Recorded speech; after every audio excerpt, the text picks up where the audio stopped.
Now to Rome and the very latest on the Pope's startling resignation yesterday. The first time in 600 years a Pope has done this. But take a look at this photo. It's going viral madly Monday of a bolt of lightning striking St. Peter's the same day the Pope announced that he would step down. Around the world, from ordinary parishioners to Vatican insiders, the reaction was the same. Today's decision by Benedict XVI to resign from the papacy came as a huge surprise to me, and I think to everyone in Rome and also to everyone in the Vatican. For almost 600 years, it hadn't happened. For almost 600 years, popes died in office. So with this one stroke, Benedict XVI changed history. No one alive has ever seen anything like that happen. And the dynamics of that, I think, are completely unknown. I want to show you some extraordinary pictures which came to us from the Vatican on what was, of course, an extraordinary day. Within hours of Pope Benedict announcing that he was to resign, take a look at this. Lightning struck St. Peter's Basilica. You can see it again now in slow motion. Extraordinary. It happened just before 6 o'clock in the evening, local time.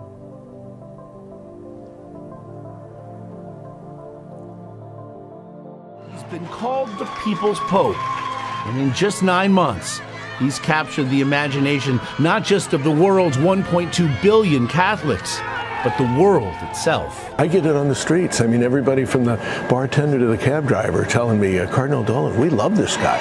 He's also ushered in a kind of truce in the culture wars, and both Time magazine and the leading gay magazine, The Advocate, have named him their Person of the Year. The first non-European pontiff in over 1,200 years. His style was different almost immediately to the thousands before him as he bowed and said, Vi chiedo che voi. Pray for me.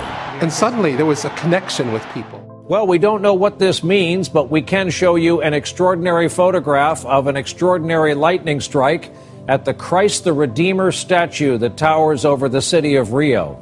More than just an outburst of nature, it apparently caused damage. The local newspaper is reporting it cracked part of a thumb on one of the arms of the famed statue. Today at St. Peter's Square in the Vatican, what started out as a peaceful gesture ended in a fury of feathers. Tens of thousands watched as two children stood alongside Pope Francis at his papal window. The children released a pair of doves. But the birds of peace were quickly attacked by two birds of prey. One dove lost some feathers as it broke free from the gull, but the crow pecked repeatedly at the other dove. It was not clear what happened to the doves as they flew off. This came as the Pope made a plea for peace in Ukraine. We're going to turn overseas now. Pope Francis has arrived in the Mideast to begin a historic visit, his first as head of the Roman Catholic Church.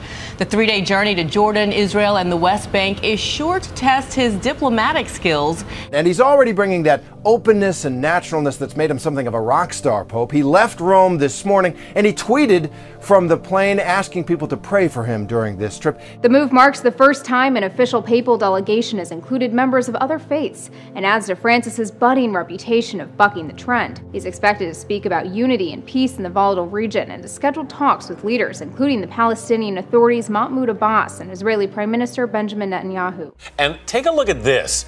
Lightning struck the top of the New World Trade Center last night. No damage reported, but it was quite a sight. I know a really good, there's a really good app. I'm like, oh! Yes! I got it!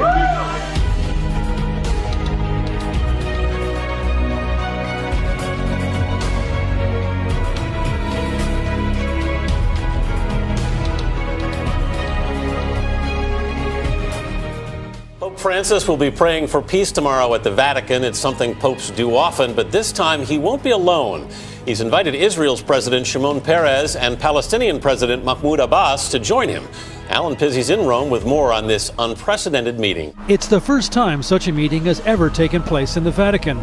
The invitation came as an apparently spontaneous announcement by Pope Francis during his trip to the Holy Land. Anything concrete out of the prayer meeting would be akin to a miracle. The so-called peace process has defied the best efforts of the U.S. and other would-be mediators for 20 years. Palestinian officials hailed the Pope's decision to arrive first in Bethlehem in a nod to Palestinian aspirations for full statehood, when previous popes have always come to the West Bank after first arriving in Tel Aviv, Israel.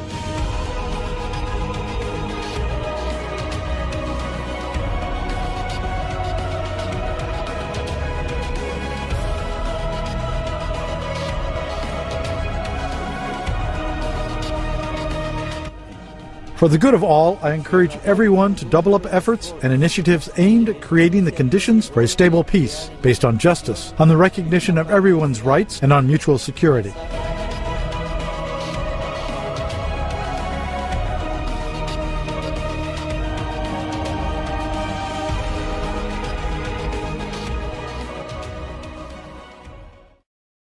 More than 60,000 people will pack Yankee Stadium tomorrow for a night of hope. It's a huge event featuring Lakewood Church pastor Joel Osteen and his wife Victoria.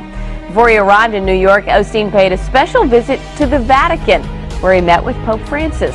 As we sat down and talked about the preparations for the big event, Joel revealed to me an incredible opportunity he just had to meet with Pope Francis. I just felt very honored and very humbled. Seeing the Pope give the Mass to 100,000 people that day, you just see, he's had such a heart to help people.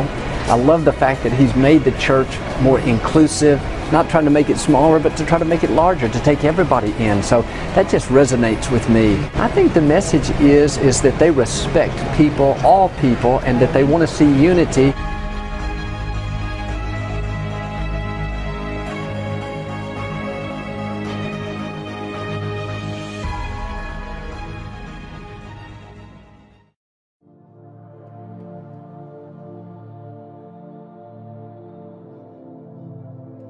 Blood moon on the rise, the first total lunar eclipse for North America in more than 2 years. That blockbuster astronomical event overnight that just lit up Twitter and Instagram, the blood moon. Millions, not us, but millions staying up to catch a glimpse of the lunar eclipse. This is the first of 4 total lunar eclipses, or blood moons, we'll see in the next year and a half. Well, they could be just really beautiful cosmological events, or are they tied to biblical prophecy?